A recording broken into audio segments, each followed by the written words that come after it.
And welcome everybody, Processing the Spotlight. I got a verse for you here out of Revelation chapter 1 verse 11 saying, I am the Alpha and the Omega, the first and the last, and what thou seest write in a book, and send it unto the 7 churches which are in Asia. We're going to do a series called Prophecy from the Pastor's View. Prophecy from the pastor's view. I have my first pastor sitting in the studio. I'll introduce him in just a moment.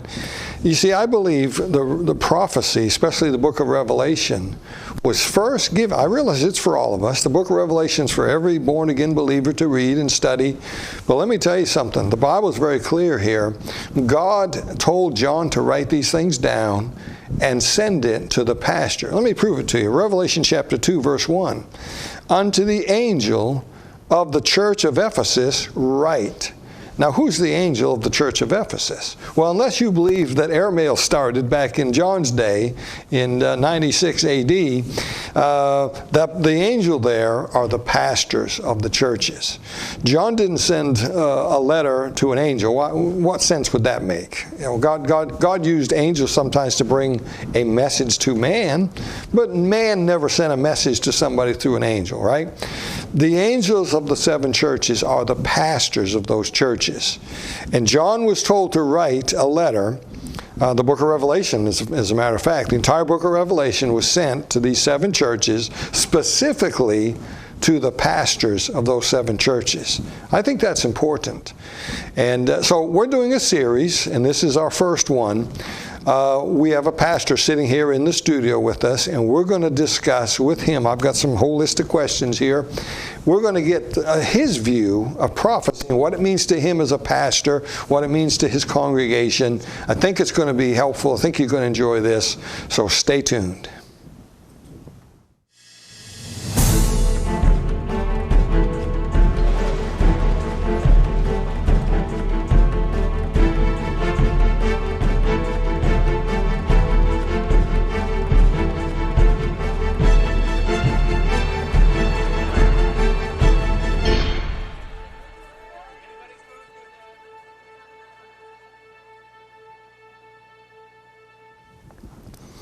And welcome everybody. I'm Brother Dan Goodwin sitting here, Prophecy in the Spotlight, and I have a special guest with me, as you can see.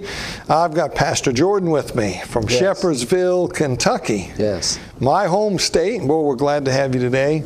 And how's it feel to be an angel? And I've been referenced to as that as an intro. Yeah. Now, there's 2. I always tell people there's 2 kinds of angels, though. You got to determine which one you are. And you agree with me on that, though. Sure. The angel absolutely. is certainly not talking about an angel in heaven. Right. And so you as a pastor, you're kind of like a messenger. You get God gives you things, and you give that to your church. Correct. And I pastored 3 times, never very successful, I don't think. But I've pastored 3 different churches, and I know some of the joys that come. I know some of the sorrows that come in the ministry. Yeah. And so I believe, like I said at the introduction there, I believe that the pastors are the first link in the chain of prophecy. Sure. And it's obvious that the book of Revelation, God gave this vision to John on the island of Patmos. He was told to write it down, and he was told to send it to the pastors of these 7 churches. Right. That means that you as a pastor are a very important link in this chain. Which brings it to that local New Testament church. Yeah. Yeah. So I thought I would do a series. I thought about this for a long time, prayed about it, and I felt this would be a great thing to do on our show. And you're the first guinea pig. Yes. And we may be the last. We may not do any more after this. I don't know. Now, tell them a little bit about you before we begin. Well, I've been pastoring, been in the ministry for 32 years this December, and the 2nd church I've pastored right now, and started it from scratch. And in a little storefront, and we're 17 years into that ministry now, and Lord's blessed us tremendously with several ministries of outreach. And I think you told me your average age person 40 and under? For my church, it's a little bit uniquely different than what a lot of churches are experiencing, but I've grown through this past 2 years, and the average age, I'm running between 120 and 25. but the average age is 40 years old and under. I'm sure you got some old people too. But we do, yeah. And you know as well as I do, most churches are filled with old people because they got no outreach. Right, and we have a lot of kids. Yeah. So I used to tell the parents, teach your kids to, watch out for people. Now I just tell the older people, just look out for the kids. Tell them real quick how to find your church and how to attend if they wanted to come visit. We're at Shepherdsville, Kentucky. We're just south of Louisville, Kentucky, and right off of Interstate I-65, exit 117, or you can go to the Brooks exit, which is 121. So we're right in between two exits right there. But we're at 170 Becknell Lane. That's Becknell Lane, Shepherdsville, Kentucky, 40165. And easy find right on Preston Highway, right on the side of the road there. And the Lord's been good to us. Been there 15 years. Out of the 17 years, we was able to buy that facilities and turn it into a church. And so I like it. Yeah. The Lord's blessed us there. And services on Sunday? Sunday morning, Sunday school starts at 10. Sunday morning service at 11. Wednesday night is 7:30. And you can find us, go to a website, Google us, or WIOP Radio, because we have a local radio station there, 95.1 WIOP Radio. And so a lot of us find us through the radio versus the and there's an app. We get people all over the country listening to that station. Right, yeah. You can go to your app store, look for Lighthouse Christian Radio or WIOP Radio, and find the app there. It's free, doesn't cost anything. Download it. Doesn't use a lot of memory. If you can get internet service, it works. I've been to Israel, Africa, Dominican Republic, and I'll keep up with my radio station and what's going on back home through the apps. And we have it on our website, by the way. On our website, Process Spotlight, you can click on the radio button because we're on his station. He plays us every day, I think he said. Puts our program in there, our 15-minute radio program. So, and by the way, our kind of church, Doc has been there and preached for you many times. I've been there once or twice, or I think 3 times I've been there. Preached 1 time, I think.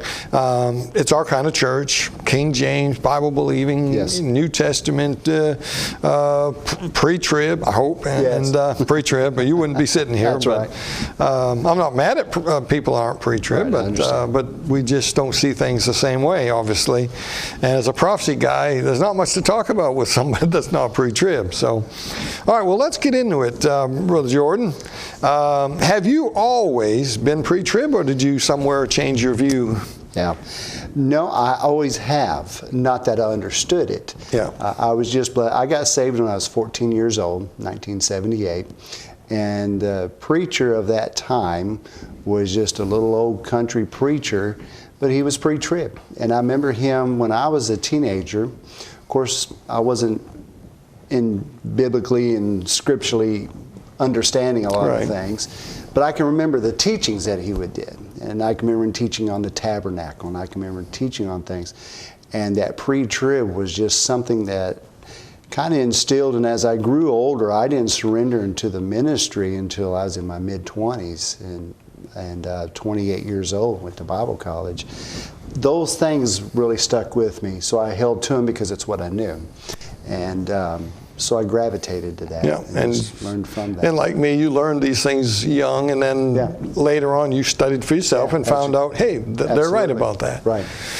Okay. Do you, I think I asked you this in the other room, you don't really have a favorite passage about prophecy. Not of prophecy, no. And, so there's a lot of verses in the Bible. We don't have to have a favorite one, I guess, but hold fast till I come is a good one. I like that one. Yeah. Hold fast till I come.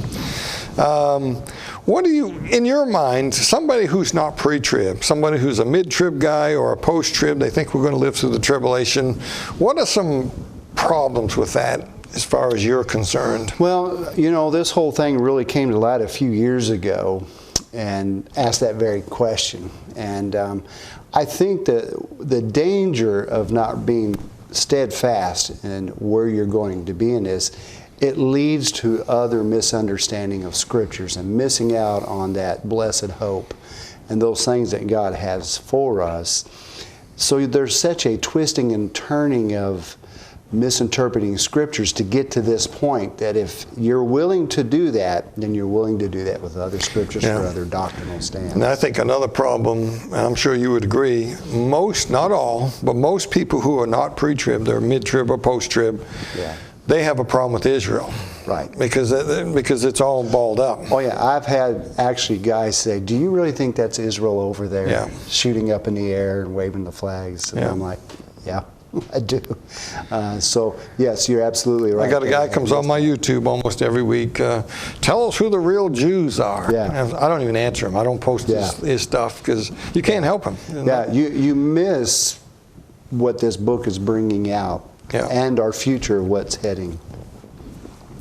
Do you, as a pastor, believe that we may be in the final hours of the church age? I believe we are. Now, I can go back and remember back in the 80s where people were prophesying and giving dates and selling out, moving to the mountains and all these things. And as a teenager boy, he was just worried that, hey, am I going to get caught in this thing or not, or what happened?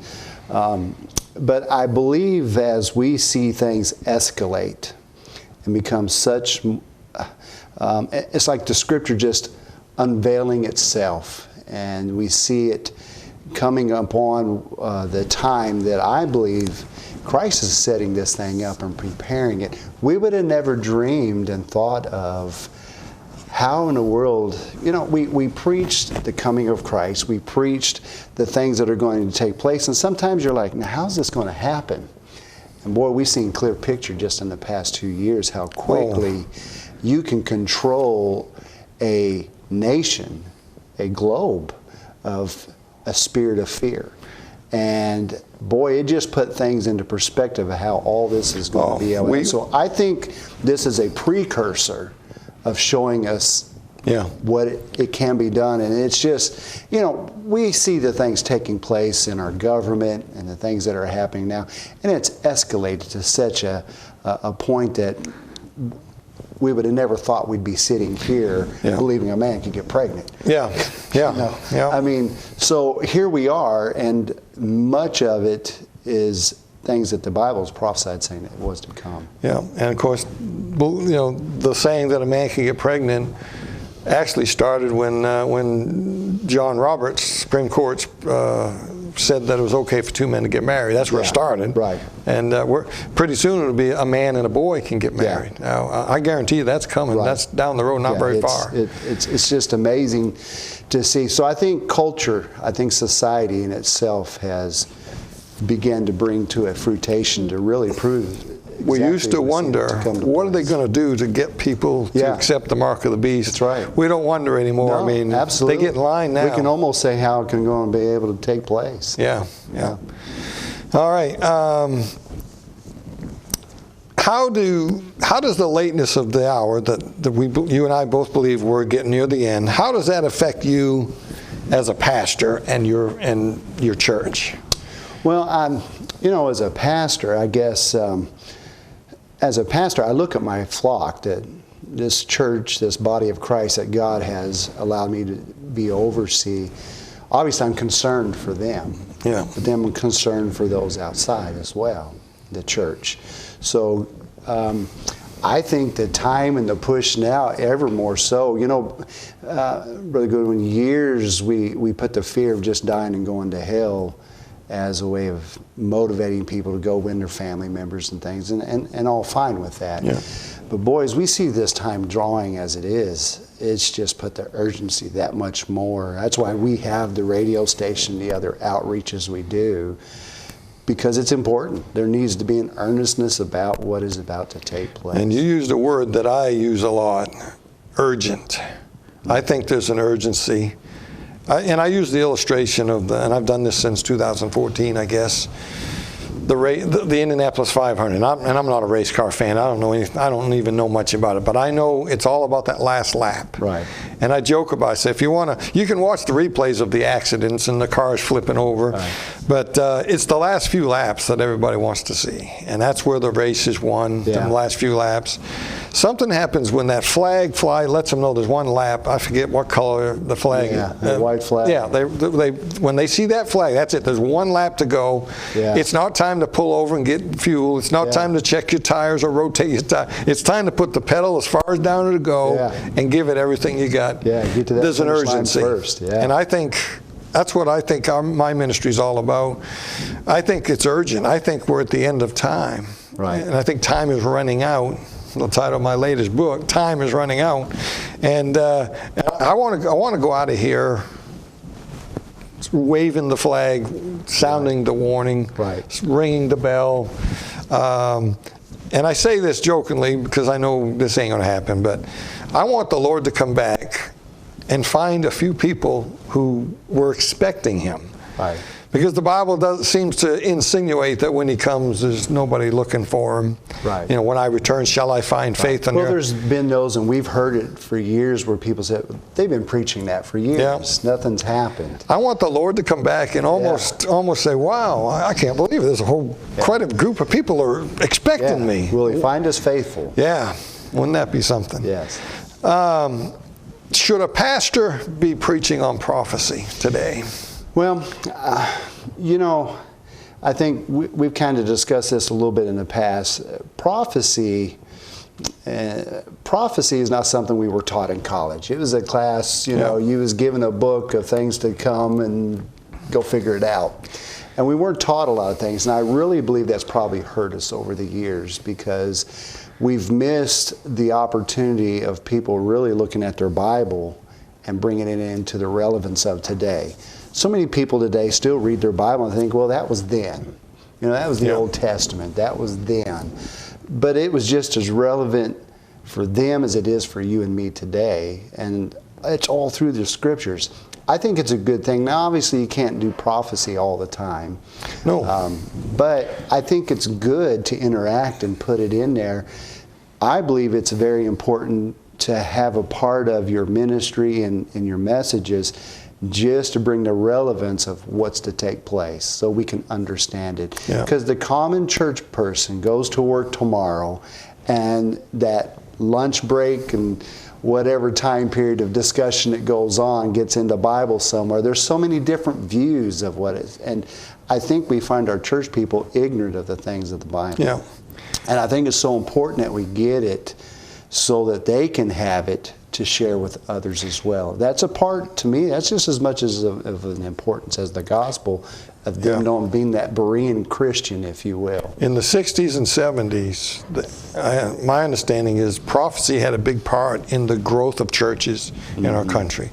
The late great Planet Earth book come out, some other there was a lot, The Left Behind, not The Left Behind, something in the Night, what was that? The Thief in the Night. My wife's back there. The Thief in the Night movie from the 70s. My wife saw that as a teenager. Things like that got people thinking, and churches were growing. They tell me back then. And I'm like you, as a pastor, you can't preach on prophecy. Your flock will starve to death. What I do, I preach. That's all I do now. Almost all I do. I couldn't pastor a church and do what I'm doing like this. You got to feed the flock. But certainly, we're close to the end. Certainly it ought to be in the schedule. We ought to be preaching about this. Well, I think the importance of it is, part of that urgency is we see things now that we never saw before, whether it's in a marketing issue, whether it's in a program or a song or what have you, where in the past we probably just looked past it. But now we see the symbolisms and the different things of what's taken place. And I think it helps us to recognize that we don't get caught up with the darkness and the evils of this world and just accept it's no big deal. There's a significance behind it. I'm using you as an example. I'd like to ask all pastors this, but I'm going to ask you in kind of representing pastors. Do your people comprehend the lateness of the hour? Some do, some don't. I think it's just like any percentage of the church. You know, you have some folks that their prayers and some aren't. Yeah. Some tithers, some don't. I believe it comes back to the heart of the individual, how much they want, how much of a walk they want with God, how close they want to be in their Bible. You try to put it out there, and you hope everybody gets it. But there are just some that are just kind of coasting through this thing and I just want my conscience kind of cleaned for a while, and that's what you do. Yeah. But you try to make enough of an emphasis. And I believe this is important, just what you, brother, what you do, what Doc does, and Dr. Hittabiddle, and you guys are a big help to that local pastor to come in and help. You're not here to take over. You're not here to say, oh, forget everything he's taught you and let me show you something new. Yeah. It's not that. You kind of come in and help. And when you do that, and when a pastor brings somebody like you guys in to help that flock, you're not there to divide it. You're there to point at something that's biblical and scriptural. And sometimes, you've heard it said, you pastored, sometimes you can preach something a dozen times. Somebody that they've never seen or met comes in, says the same thing you've been preaching the whole time, and all of a sudden, I've never heard it like that before. Exactly. Yeah.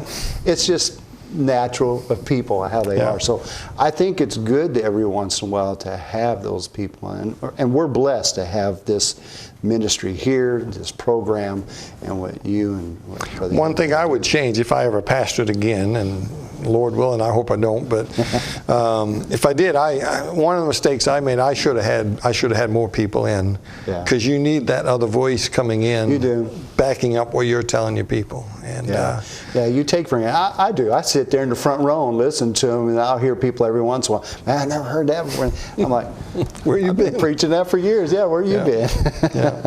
And of course, we got to be humble about that. Sure, I mean, absolutely. As the pastor, you got to realize that it's the nature of people. It's the nature of people. So, folks, it really is urgent, and I believe with all my heart the Lord's coming soon. Are you ready to meet Him? Are you ready to meet Jesus? Think about this for a second. Just think. Imagine the trumpet sounds right now. All of a sudden, you're in the presence of God. You know, the Bible says it's a fearful thing to fall into the hands of a living God. I think that's talking about Christians. And think about that. Are you ready to meet Jesus? First of all, are you saved? Because you're not going to meet Him if you're not saved. At least not this side of the great white throne. You're not going to meet Him.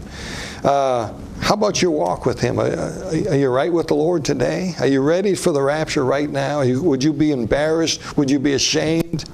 Because many are going to be. Many are going to be ashamed at that time when they stand before Him. They're not going to be happy with, boy, I didn't live for Him. I hope you know Jesus. If you've got any questions about that, if you don't know what it means to be saved, contact us here at the ministry. We'd love to help you. If you're anywhere near Shepherdsville, Kentucky, this man can help you. Go visit his church. Make an appointment with him. Talk to him. We'd love to show you how you can be sure that you're going to heaven. Right. All right. Now, let's keep going. We got about 6 or 8 minutes left, brother. Yeah. What should this is just a quick one, and you've probably already answered this. What should a pastor be doing as far as teaching and preparing people for maybe to be ready for the end time? Well, I think understanding of the time that we're in right now and seeing things as they take place. You know, I was sharing with you a little bit earlier in the other room. One of the things I believe we've lost in this time period is we do draw closer. The Bible says there's going to be that falling away. Yeah. But at the same time, the mishandling of the things of God, the purity of the church, we've gotten so caught up in the entertaining, the program, building the number, and we've not built people.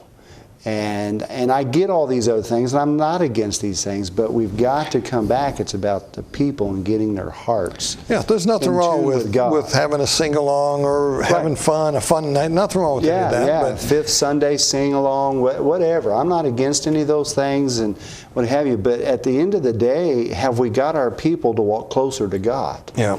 And to lead. The shepherd leads that. We don't drive them as cattle. They're sheep.